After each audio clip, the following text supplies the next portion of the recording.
नमस्कार, UP live देख रहे हैं आप और मैं हूं आपके साथ शिवम चतुर्वेदी। बुलेटिन की शुरुआत करते हैं। मुख्यमंत्री योगी आदित्यनाथ शुक्रवार को लखनऊ में रहे, जहां वे नेताजी सुभाष चंद्र बोस की जयंती पर आयोजित एक कार्यक्रम में शामिल हुए, जहां उन्होंने नेताजी को नमन किया। साथ ही कार्यक्रम को संबोधित करते हुए उन्होंने योगदानों का जिक्र किया। इस दौरान उन्होंने क्या कुछ कहा, इसे जानने के लिए ये रिपोर्ट देखिए।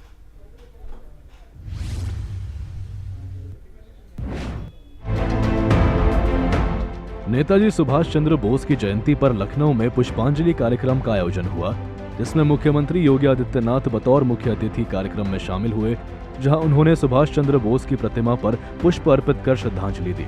इस दौरान उन्होंने कार्यक्रम को भी संबोधित किया और नेताजी के योगदानों का जिक्र करने के साथ ही उनकी शिक्षा और देश के प्रति लगाव का उल्लेख किया। नेताजी सुभाष चंद्र बोस भारत की आजादी का एक ऐसा नाम है जिस नाम के माध्यम से उनके विराट व्यक्तित्व और कृतित्व हर एक भारतीय के सामने अपने आप आता हुआ दिखाई देता है। हर भारतीय इस बात के प्रति जब भी हम नेताजी सुभाष चंद्र बोस का नाम लेते हैं, हर भारतीय के मन में श्रद्धा और सम्मान के साथ ही ओस, तेज और किसी भी विपरीत से विपरीत परिस्थिति में भी देशद्रोही और देश विरोधी तत्वों के सामने न झुकने का एक दृढ़ संकल्प हम सबको दिखाई देता है। नेताजी सुभाष चंद्र बोस 1897 में कटक में जन्म होता है। एक प्रतिष्ठित अधिवक्ता परिवार में जन्म लेने और बचपन में ही उन्हें ब्रिटेन में उच्च अध्ययन के लिए भेज दिया जाता है। आईसीएस की परीक्षा में सर्वोच्च स्थान प्राप्त होने के बाद भी उन्होंने अंग्रेजों की चाकरी करने से इनकार किया था और भारत के स्वाधीनता आंदोलन में कूद पड़े। इस दौरान उन्होंने स्वाधीनता आंदोलन का भी जिक्र किया और बताया कि किस प्रकार चंद्र बोस ने इस आंदोलन को एक नई दिशा दी, जिससे देश के युवा भी इस आंदोलन में और उनके साथ कदम से कदम मिलाते नजर आए। भारत का स्वाधीनता आंदोलन यह वह कालखंड है जब गांधी जी के नेतृत्व में पूरा देश इस आंदोलन को एक नई दिशा देने की ओर अग्रसर था। उन स्थितियों में भारत के क्रांतिकारियों के सिरमौर के रूप में नेताजी सुभाष चंद्र बोस ने इस आजादी की लड़ाई को एक नई दिशा दी थी।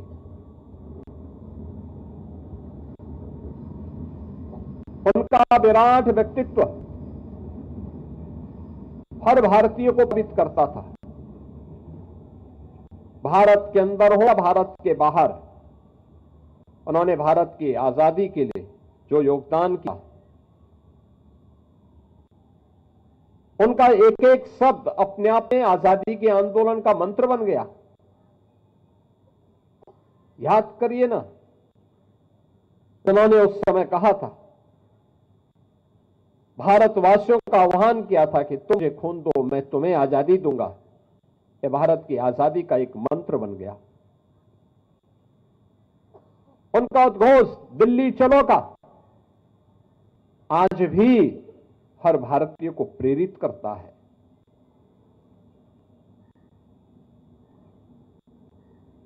कदम कदम बढ़ाए जा, खुशी के गीत गाए जा। आज भी भारतीय के रिक्रूट कमीशन प्राप्त अधिकारी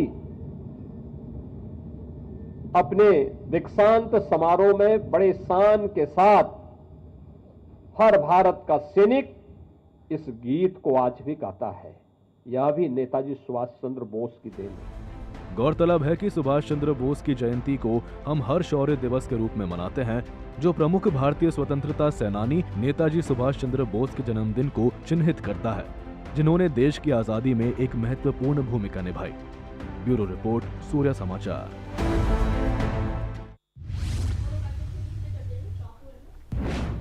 वहीं उत्तर प्रदेश के डिप्टी सीएम ब्रजेश पाठक शुक्रवार को सुभाष चंद्र बोस की जयंती पर आयोजित एक कार्यक्रम में शामिल हुए, जहां उन्होंने नेताजी को नमन किया। इससे पहले वे गुरुवार को सहारनपुर थे, जहां वे राज्य मंत्री कुंवर ब्रजेश सिंह के आवास पर पहुंचे और उनके पिता के निधन पर शोक जताया। साथ ही समाजवादी पार्टी पर भी कई और आरोप लगाए।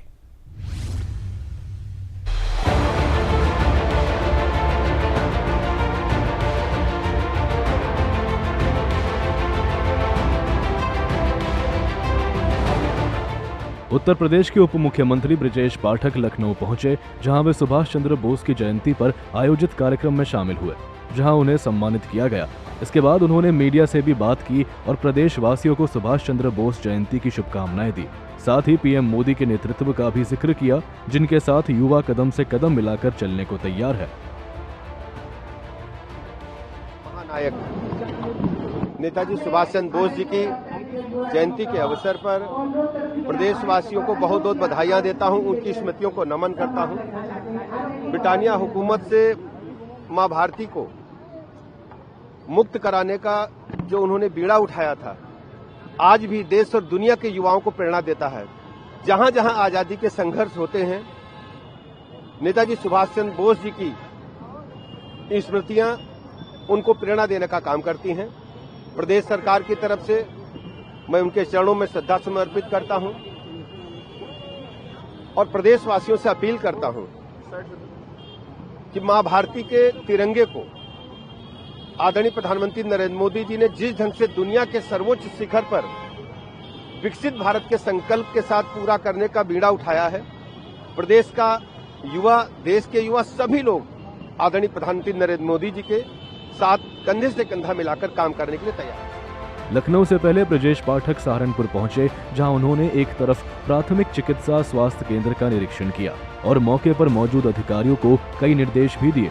इसके बाद वे राज्य मंत्री कुंवर ब्रजेश सिंह के आवास पर पहुंचे, जहां उन्होंने ब्रजेश सिंह के पिता के निधन पर शोक जताया और श्रद्धांजलि दी। ब्रजेश सिंह जी के पिताजी के निधन की दुखद खबर मिलने पर हम सब दुखी हैं। ईश्वर से प्रार्थना करते हैं पूज्य पिताजी को अपने चरणों में स्थान दें और इस असहनीय पीड़ा को सहने की ताकत पूरे परिवार को दें। इस दुख की घड़ी में पूरी सरकार, पूरी पार्टी आदरणीय ब्रजेश सिंह जी के परिवार के साथ खड़ी है और हम सब कार्यकर्ता आदरणीय ब्रजेश जी को लगातार संबल देते रहेंगे। उनके परिवार को, माता जी को हम सब साथ। मीडिया से बात करते हुए उन्होंने समाजवादी पार्टी पर भी निशाना साधा और समाजवादी पार्टी पर तुष्टीकरण की राजनीति का आरोप लगाया।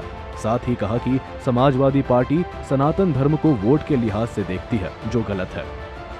थोड़ा अपना आत्मअवलोकन करना चाहिए। जब भी सनातन परंपराएं टूटी हैं, हमारे मंदिरों को ध्वस्त किया गया है, तो इन्हीं मुगल आक्रांताओं ने ध्वस्त किया था, जिनके समर्थन और जिनके लिए तुष्टीकरण की बात अखिलेश यादव जी करते हैं। इनको थोड़ा आत्ममंथन करना चाहिए और सनातन संस्कृति को वोट के लिहाज से न देखें, सनातन संस्कृति को अपनाएं और लोगों को ये बताएं कि उत्तर प्रदेश और देश तुष्टीकरण से नहीं चलेगा, ये जन जन के भरोसा जीतने से चलेगा। यही मैंने आपसे कहा, सनातन संस्कृति के बारे में वो पूरी जानकारी करें कि जब उनकी सरकार होती है तो हिंदुओं पर, निहत्थे हिंदुओं पर, कार सेवकों पर गोलियां चलाई जाती हैं और केवल वोट के लिए चलाई जाती हैं। निहत्थे कार सेवकों पर गोलियां चलाई जाती हैं। अयोध्या में जिस ढंग से मां सरयू के जल को इन्होंने खून से रंगा था, आज देश के लोग इनको माफ़ कर पाएंगे? ये छद्म भेषधारी लोग हैं। गांव में कहावत नहीं कहते हैं, 100 चूहे खा के बिल्ली हज को चली। इनको प्रदेश, देश के लोग कभी माफ़ नहीं करेंगे। ये इस प्रकार की बयानबाजी करने से बाज है। गौरतलब है कि उत्तर प्रदेश में आगामी ही कुछ महीनों से पंचायत चुनाव होने हैं, जिसे लेकर तमाम पार्टियां जुटी हुई है। अब देखना यह है कि प्रदेश की जनता किसे अपना महत्वपूर्ण वोट देती है। ब्यूरो रिपोर्ट, सूर्य समाचार।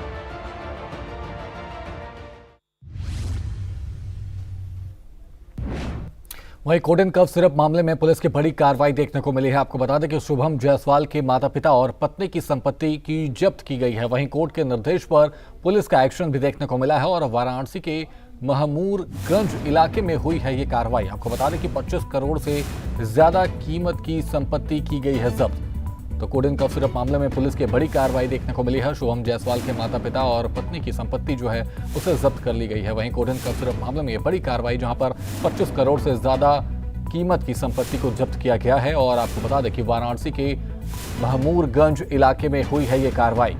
आपको बता दें कि कोर्ट के निर्देश पर पुलिस ने कार्रवाई की है और शुभम जायसवाल के माता पिता और पत्नी की संपत्ति जब्त की है। 26 अंतर्गत धारा 107 बीएनएस से संबंधित मुकदमा अपराध संख्या 1191-25, धारा 318-4, 336-3, 338, 304-2, 61-2 क बीएनएस एवं 27 क 29 एनडीपीएस एक्ट थाना रावर्सगंज से एसआईटी सोनभद्र बनाम भोला प्रसाद पुत्र रामदयाल A924Z कायस टोला प्रसाद घाट वाराणसी में पारित आदेश दिनांक 22/1/2026 के अनुपालन में मकान नंबर B38A-63-65 यन मौजा तुलसीपुर वार्ड भेलूपुर की आज प्रॉपर्टी माननीय न्यायालय के आदेश के क्रम में संबद्ध की जा रही है, सीजर की कार्रवाई की जा रही है। आज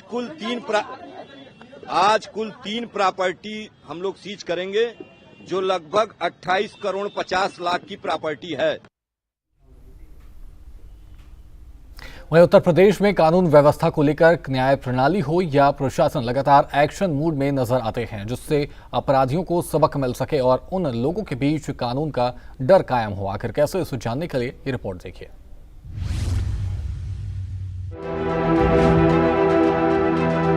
उत्तर प्रदेश के अलीगढ़ मुस्लिम यूनिवर्सिटी के छात्र की हत्या मामले में कोर्ट का बड़ा फैसला आया है, जिससे उन आरोपियों को तगड़ा झटका लगा है जो उससे राहत की उम्मीद कर रहे थे। दरअसल 19 साल पहले साल 2007 लाइन क्षेत्र में एएमयू के छात्र की गोली मारकर हत्या कर दी गई थी। मामले में पिछले 19 सुनवाई चली। आखिरकार गुरुवार को कोर्ट का फैसला आया। एडीजे फास्ट ट्रैक कोर्ट द्वितीय तारकेश्वरी सिंह की अदालत ने 3 पूर्व छात्रों को दोषी करार दिया और आजीवन कारावास के साथ ही 30-30 हजार रुपए का जुर्माना भी लगाया। 3 लोगों को आजीवन कारावास की सजा सुनाई गई है। ये मामला एएमयू से जुड़ा हुआ था। एएमयू छात्रों का चुनाव था, उस समय लड़ाई झगड़े हुए थे। उसमें 3-4 लोग बैठ कर चाय पी रहे थे ये लोग, जिसमें मुल्ला मोहम्मद शाबिर अली, मोहम्मद शहनवाज और निजामुद्दीन रबी अव्वल के पास ढाबे पर चाय पी रहे थे। तभी 2 मोटरसाइकिल पर 4 लोग आए। इन्होंने आते ही ताबड़तोड़ गोलियों से फायरिंग की, जिसमें मुल्ला मोहम्मद शाबिर अली के गोली लगी बाईं तरफ। इसको हॉस्पिटल ले जाया गया, मेडिकल कॉलेज जाया गया। जहाँ जाते ही उसमें डॉक्टरों ने उसे मृत घोषित कर दिया। इस चुनावी रंजिश को लेकर एएमयू के कैंपस के अंदर ये घटना हुई थी। इसमें जो है 3 लोगों को आजीवन कारावास, 20,000 रुपये जुर्माना, दफा 25 की जो फाइल थी उसमें 3-3 साल की सजा और 10,000 रुपये जुर्माना किया गया इसमें। वहीं दूसरी तरफ मथुरा में साइबर पुलिस ने एक बड़े गैंग का पर्दाफाश किया है, जो डिजिटल अरेस्ट के नाम पर लोगों से करोड़ों रुपए की ठगी करता था। मामले में एक महिला समेत 5 आरोपी को गिरफ्तार किया गया है। आज हमारी जो थाना साइबर क्राइम है मथुरा जिले का, उसने एक बहुत अच्छी सफलता प्राप्त की है। एक साइबर ठगों का गैंग उन्होंने पकड़ा है, जिसमें 4 पुरुष और 1 महिला है। उनके कब्जे से 9 एटीएम कार्ड, 12 बैंक के पासबुक, सिम और आधार कार्ड, पैन कार्ड आदि बरामद किए गए हैं। घटना ये हुई थी कि दिसंबर में एक महिला, वृद्ध महिला है, उसको डिजिटल अरेस्ट करके इन्होंने अपने खातों में 2 करोड़ 4 लाख रुपए वो ट्रांसफ़र करा लिए थे। जो हमारी टीम है उन्होंने इसमें विवेचना शुरू की। विवेचना में इन अभियुक्तों का नाम इनका प्रकाश में आया, इनकी गिरफ्तारी की गई और जो महिला के साथ ठगी की गई थी उसका लगभग 46 लाख रुपए हमने उसको बैंक खातों में होल्ड करा लिया है। और अभी एक अभियुक्त इसमें फरार है, उसकी जल्दी से जल्दी हम उसकी गिरफ्तारी करेंगे और हम कोशिश करेंगे कि महिला के जितने भी पैसे गए हैं सबके सब वापस आए। गौरतलब है कि प्रदेश में अपराधियों को लेकर न्यायिक प्रणाली हो या प्रशासन कोई भी बख्शने के मूड में नहीं है, जिससे आरोपियों को सबक मिल सके और वे अपराध को तौबा करे। ब्यूरो रिपोर्ट, सूर्य समाचार।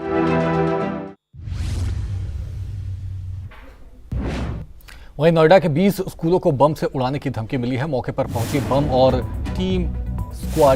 डॉग स्क्वाड की टीम और स्कूलों में चलाया गया तलाशी अभियान। आपको बता दें कि प्रशासन ने की लोगों से अपील, अफवाहों पर ध्यान न दें लोग। तो मौके पर पहुंची बम और डॉग स्क्वाड की टीम। और आपको बता दें कि इस दौरान स्कूलों में चलाया गया तलाशी अभियान। प्रशासन ने लोगों से अपील भी की है कि अफवाहों पर ध्यान न दें। तो आपको बता दें कि प्रशासन ने लोगों से अपील की।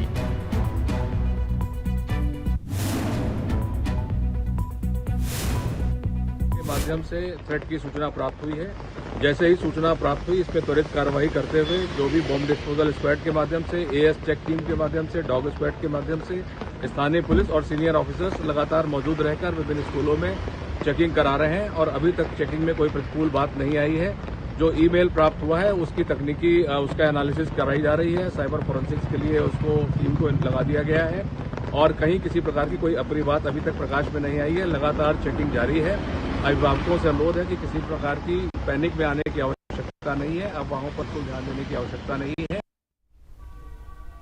वहीं अयोध्या में भव्य गैलरी का हो रहा है निर्माण। आपको बता दें कि भगवान हनुमान के नाम पर होगी एक गैलरी और 70 तकनीकों से गैलरी का हुआ निर्माण। आपको बता दें कि डिजिटल गैलरी में दिखेगी रामायण की कहानी।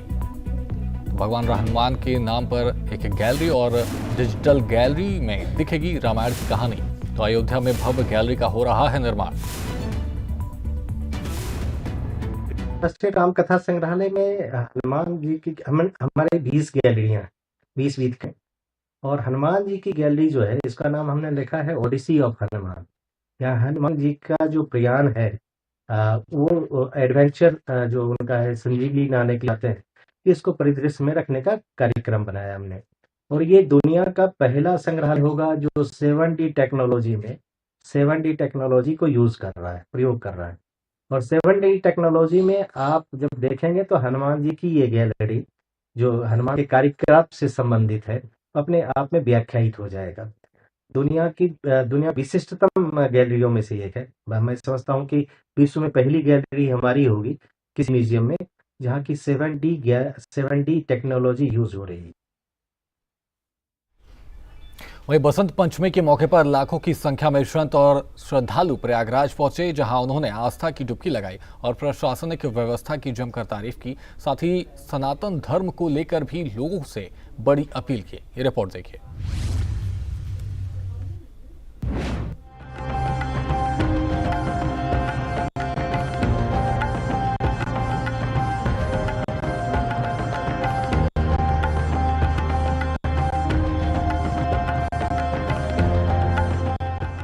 बसंत पंचमी के मौके पर लाखों की संख्या में श्रद्धालु प्रयागराज पहुंच रहे हैं, जहां वे त्रिवेणी में आस्था की डुबकी लगा रहे हैं और पुण्य फल की प्राप्ति कर रहे हैं। श्रद्धालुओं की बढ़ती संख्या को लेकर मेला प्रशासन अलर्ट मोड पर है और उन्होंने यहां आने वाले श्रद्धालुओं को लेकर कई तरह की व्यवस्थाएं की, जिससे उन्हें किसी तरह की दिक्कत ना हो। आप देख सकते हैं कि आज बसंत पंचमी के महास्नान पे लगातार देर रात्रि से श्रद्धालुओं की भीड़ अनवरत रूप से हमारे सभी 7 सेक्टरों के स्नान घाटों पे स्नान कर रही है, पावन डुबकी ले रही है और लगातार जो ये संख्या बढ़ती जा रही है। और जैसा कि आप देख सकते हैं कि हमारे सभी जो आपातकालीन जो सेवाएं हैं उनके लोग यहाँ मौके पे तैनात हैं, चाहे जल पुलिस हो, चाहे एनडीआरएफ हो, हमारी जो पीएसी आरएएफ है, सभी मौके पे है। पीए सिस्टम से भी लाउड अनाउंसमेंट चल रही है। जैसा कि आप देख सकते हैं कि जो स्नान का फिगर अभी रिपोर्ट हुआ है, लगभग 1 करोड़ 4 लाख श्रद्धालुओं ने सुबह 8 बजे तक सभी इस घाटों को अगर मिलाए तो लगभग 1 करोड़ 4 लाख श्रद्धालुओं ने अभी तक स्नान जो है रिपोर्ट हुआ है।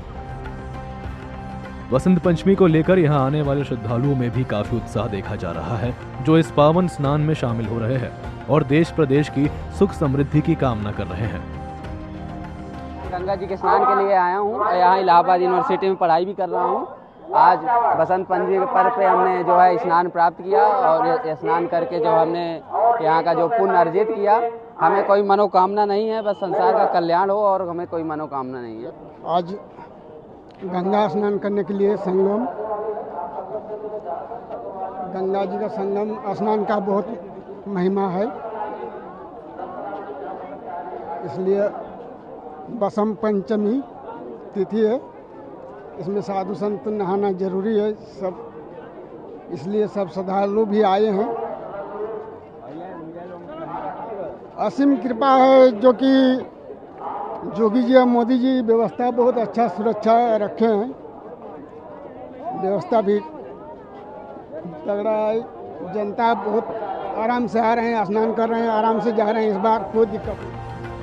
आपको बता दें कि इस मौके पर कई अखाड़ों के संतों ने भी त्रिवेणी में पावन स्नान किया और हर हर महादेव के जयकारे लगे। साथ ही गंगा मैया से प्रार्थना भी की और सनातन को लेकर लोगों को संदेश दिया।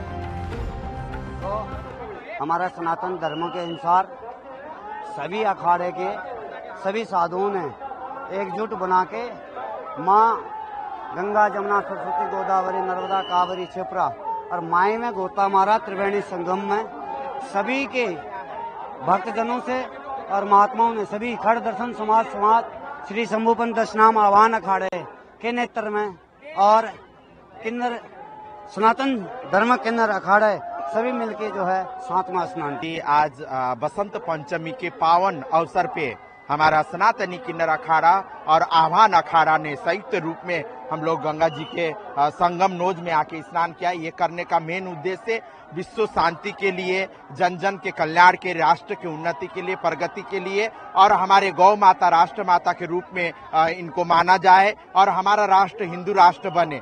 और इसी तरह सनातनियों में जो धर्म से बेमुख हो गए थे उनको पुनः धर्म में वापस ले आने के लिए इस उद्देश्य के साथ आज हम लोग ने गंगा मैया का स्नान किए। और हम गंगा मैया से एक कामना करती हूँ, हमारा राष्ट्र आगे बढ़े और हमारे राष्ट्र के एक एक जन का कल्याण हो। बसंत सरस्वती का पर्व है और जो सरस्वती माना गांव बद्री नारायण के आगे विलुप्त हुई थी, आज इस तीर्थराज प्रयाग में उनका प्राकट्य जन्मदिन के रूप में है।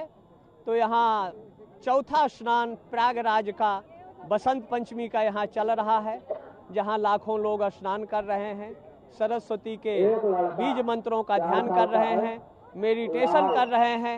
अगर 15 मिनट क्षणार्धम 6 मार्धम 2.5 घड़ी भी अगर यहाँ बैठकर ध्यान मेडिटेशन कर लेते हैं तो सरस्वती 1 वर्ष तक उनका साथ नहीं छोड़ेगी और अब विद्या अंधकार का समापन होगा और ज्ञान प्राप्ति का आधार ये अलौकिक अद्भुत तीर्थराज की भूमि रही है, आज भी है और भविष्य में रहेगी। काबिले गौर है कि वसंत पंचमी के मौके पर सैकड़ों की संख्या श्रद्धालु दूर दराज से प्रयागराज आते हैं, जहां वे संगम नदी में पवित्र स्नान करते हैं और शुभ फल की प्राप्ति करते हैं। ब्यूरो रिपोर्ट, सूर्या समाचार।